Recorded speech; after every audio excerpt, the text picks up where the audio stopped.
Assalamualaikum warahmatullahi wabarakatuh.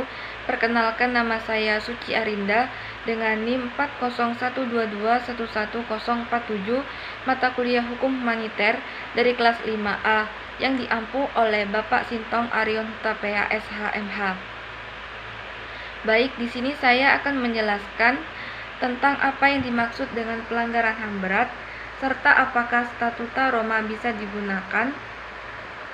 Dan juga saya akan menganalisis kasus Eka Hindra, menggali kisah para penyintas Yanfu dalam link video yang telah diberikan. Pelanggaran HAM berat ini merujuk pada tindakan-tindakan yang secara serius melanggar hak-hak dasar individu atau kelompok dan biasanya dilakukan secara sistematis serta terencana. Pelanggaran ini mencakup berbagai bentuk kejahatan yang diakui secara internasional dan seringkali mendapatkan perhatian dari komunitas global. Dalam banyak kasus, pelanggaran HAM berat terjadi dalam konteks konflik bersenjata, rezim otoriter, atau situasi di mana hukum dan keadilan tidak ditegakkan dengan baik. Kategori pelanggaran HAM berat. Pelanggaran HAM berat dapat dibagi menjadi beberapa kategori, antara lain: yang pertama, genosida. Genosida adalah upaya untuk menghancurkan secara keseluruhan atau sebagian suatu kelompok etnis, ras, atau agama. Tindakan ini tidak hanya mencakup pembunuhan massal, tetapi juga tindakan lain yang merusak integritas fisik atau mental kelompok tersebut, seperti pengusiran, penahanan, dan penyiksaan. Yang kedua, kejahatan terhadap kemanusiaan. Istilah ini mencakup berbagai tindakan yang dilakukan sebagai bagian dari serangan yang luas atau sistematis terhadap populasi sipil.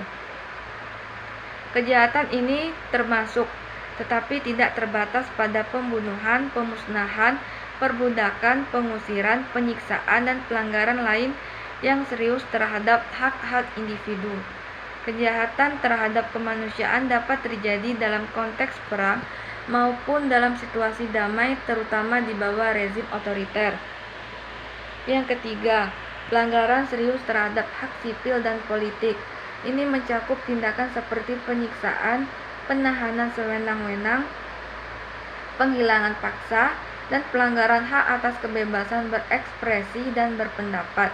Tindakan-tindakan ini seringkali dilakukan oleh negara atau pihak berwenang yang berusaha menekan atau mengontrol populasi mereka. Baik, di sini juga saya akan menjelaskan apakah Statuta Roma bisa digunakan.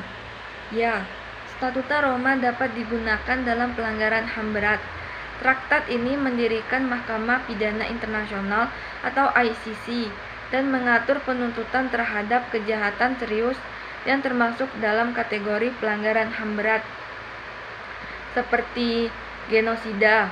Ini tindakan yang dilakukan dengan niat untuk menghancurkan seluruhnya atau sebagian kelompok tertentu. Yang kedua, kejahatan terhadap kemanusiaan. Tindakan yang dilakukan sebagai bagian dari serangan yang meluas atau sistematis terhadap populasi sipil, termasuk pembunuhan, pemerkosaan, penyiksaan, dan penghilangan orang secara paksa. Yang ketiga, kejahatan perang. Pelanggaran serius terhadap hukum perang termasuk perlakuan tidak manusiawi terhadap tawanan perang. Yang keempat, agresi. Tindakan negara yang melanggar kedaulatan negara lain. Proses penggunaan Statuta Roma. Yang pertama, yurisdiksi.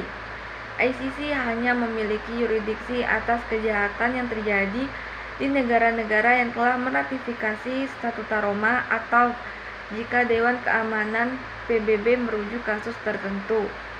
Yang kedua, bukti. Kasus yang diajukan ke ICC harus didukung dengan bukti yang cukup untuk membuktikan adanya pelanggaran. Yang ketiga, penyelidikan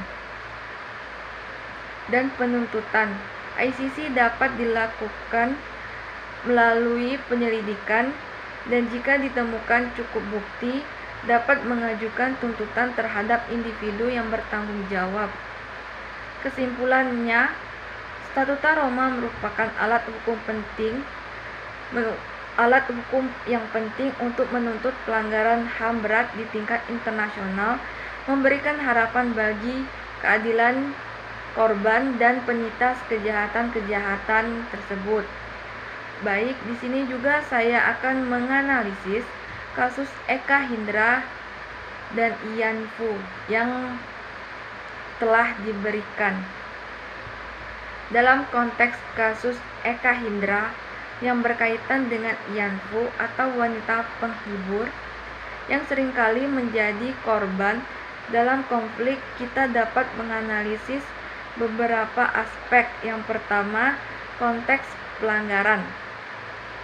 Jika dalam video tersebut terdapat bukti bahwa wanita-wanita tersebut mengalami pemaksaan, kekerasan, atau eksploitasi seksual, hal ini dapat dianggap sebagai pelanggaran HAM berat, khususnya kejahatan terhadap kemanusiaan. Yang kedua, relevansi Statuta Roma. Jika kasus ini melibatkan pihak-pihak yang dapat dituntut di ICC, maka Statuta Roma bisa menjadi dasar untuk membawa pelaku ke pengadilan. Hal ini sangat relevan jika tindakan tersebut dilakukan dalam konteks konflik bersenjata yang sistematis. Yang ketiga, perlindungan penyintas. Penting untuk memastikan bahwa penyintas seperti para Ian Fu diberikan perlindungan dan akses ke keadilan. Ini mencakup dukungan hukum, psikologis, dan sosial untuk memulihkan diri dari trauma yang dialami. Yang keempat, kesadaran dan pendidikan. Kasus ini juga menyoroti pentingnya meningkatkan kesadaran tentang pelanggaran HAM berat dan mempromosikan pendidikan hak asasi manusia di masyarakat agar kejadian serupa tidak terulang. Kesimpulannya, pelanggaran HAM berat seperti yang dialami para Ian Fu dalam konteks kasus Eka Hindra menunjukkan tantangan serius dalam penegakan hukum dan perlindungan hak asasi manusia. Statuta Roma memberikan kerangka hukum yang mungkin dapat digunakan untuk menuntut pelaku, tetapi keberhasilan penuntutan bergantung pada banyak faktor, termasuk dukungan internasional dan willingness untuk membawa kasus tersebut ke pengadilan. Baiklah, sekian materi yang telah saya sampaikan. Apabila ada salah kata, saya mohon maaf. Kepada Allah saya mohon ampun. Wabillahi taufiq wal hidayah. Wassalamualaikum warahmatullahi wabarakatuh.